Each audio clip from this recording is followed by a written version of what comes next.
Hello दोस्तों, आपका स्वागत है गोल्डन फ्यूचर प्लेटफॉर्म में। आज 31 दिसंबर 2022 है और मैं आप लोग के लिए 10 इंपॉर्टेंट करंट अफेयर का क्वेश्चन लेके आई हूँ जो आपके आने वाले एग्जाम के लिए बहुत ही ज़्यादा इंपॉर्टेंट रहेगा। अगर आप लोग मेरे चैनल पे नए हो तो चैनल को सब्सक्राइब कर लेना और बेल आइकन दबाना मत भूलना, जिससे कि आप लोग को मेरे आने वाले करंट अफेयर वीडियोज़ के नोटिफिकेशन मिल जाए और आपका एक भी इंपॉर्टेंट वीडियोज़ मिस ना होने पाए।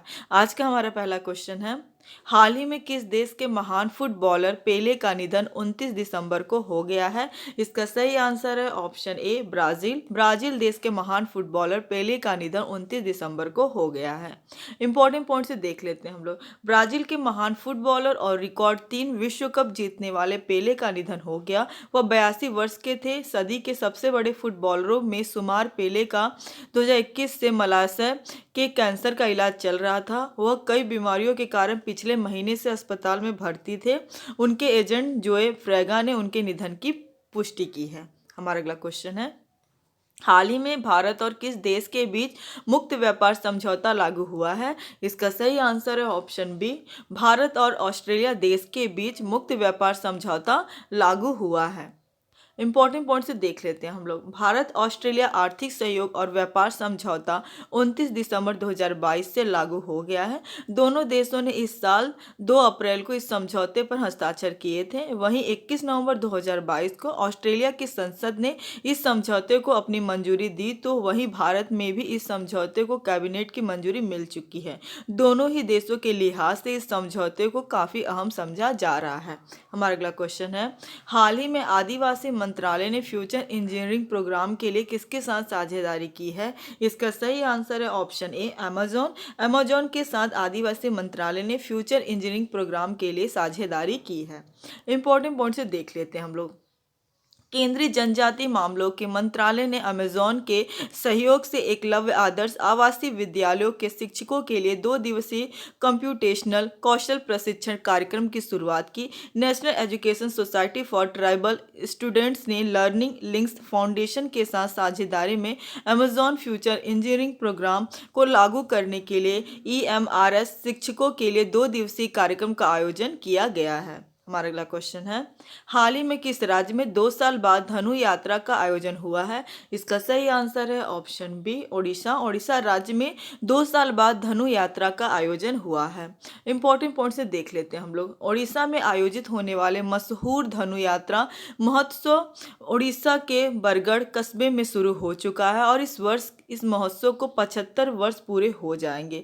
बुराई के खिलाफ अच्छाई की जीत के रूप में धनु यात्रा महोत्सव मनाया जाता है। वर्ष 2014 में केंद्रीय संस्कृति विभाग 11 दिवसीय धनु यात्रा को राष्ट्रीय उत्सव का दर्जा दे चुकी है और इसे Guinness book of world records में भी शामिल किया गया है। धनु यात्रा की शुरुआत वर्ष 1947 से 48 में देश की आज़ादी के उपलक्ष्य में आयोजित उत्सव के रूप में हुई थी। तब से हर वर्ष इस महोत्सव का आयोजन किया जाता है।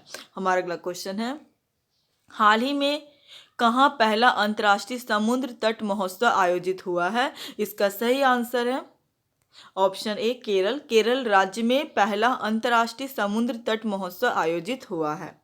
इंपॉर्टेंट पॉइंट से देख लेते हैं हम लोग। केरल के सुदूर उत्तर में स्पाइस कोस्ट, जिसे उत्तर मालाबार के रूप में जाना जाता है, 24 दिसंबर से असंख्य रंगों और बेकर इंटरनेशनल बीच फेस्टिवल का आयोजन कर रहा है। मुख्यमंत्री पिनराई विजयन ने 10 दिवसीय पहले अंतर्राष्ट्रीय समुद्र तट उत्सव का उद्घाटन किया। यह महोत्सव राज्य की सांस्कृतिक और कलात्मक विशिष्टता की संपूर्णता और सार को दर्शाता है। हमारा अगला क्वेश्चन है, हाल ही में किसे इम्यूनोलॉजी में यूरोप की शीर्ष प्रतिभाओं के रूप में सम्मानित किया गया है? इसका सही आंसर है ऑप्शन बी महिमा स्वामी को इम्यूनोलॉजी में यूरोप की शीर्ष प्रतिभाओं के रूप में सम्मानित किया गया है। इंपॉर्टेंट पॉइंट से देख लेते हैं हम लोग। भारतीय वैज्ञानिक डॉक्टर महिमा स्वामी को यूरोप में एक दुर्लभ सम्मान मिला है। वह प्रतिष्ठित यूरोपीय आणविक जीव विज्ञान संगठन के लिए चुनी गई। उन्हें यूरोप में शीर्ष जीव विज्ञान विशेषज्ञों में से एक के रूप में पहचाना जाता है। बंगलोर की डॉक्टर महिमा स्वामी डंडी विश्वविद्यालय में जीवन विज्ञान के विशेषज्ञ के रूप में कार्यरत हैं। वह वहां शोध दल की प्रमुख हैं।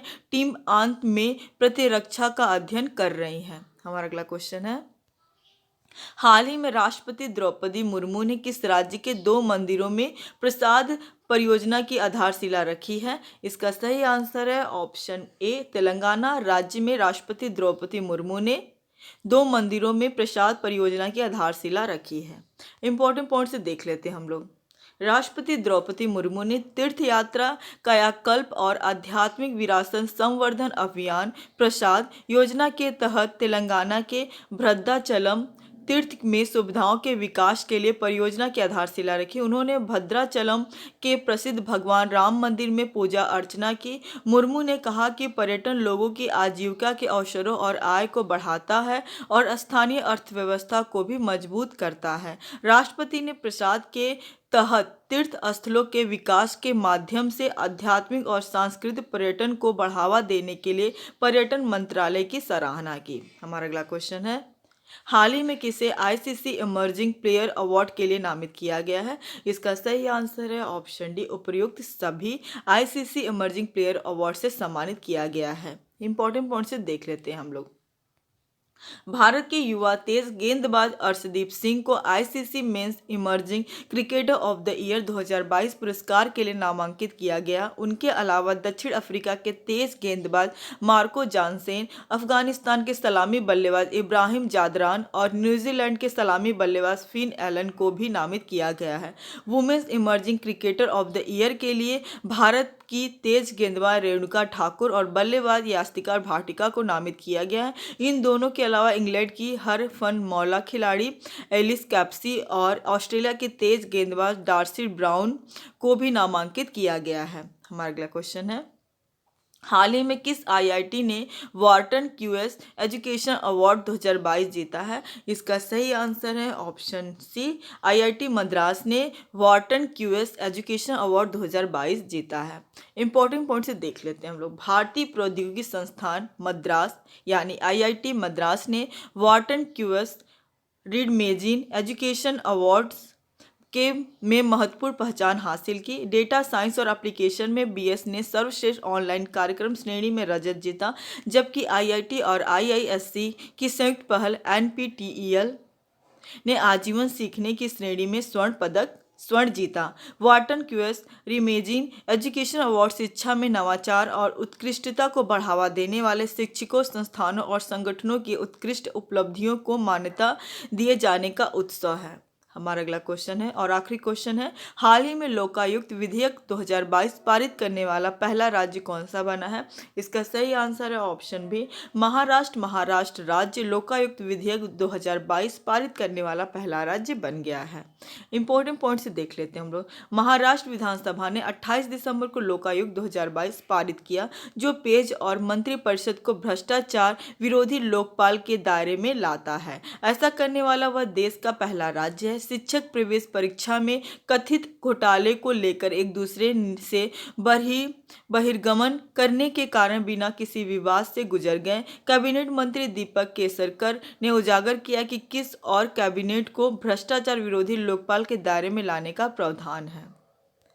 कल का जवाब है, हाल ही में दुनिया के बेस्ट फूड की लिस्ट में किस देश का फूड टॉप पर रहा है? इसका सही आंसर है ऑप्शन ए इटली देश का फूड टॉप पर रहा है।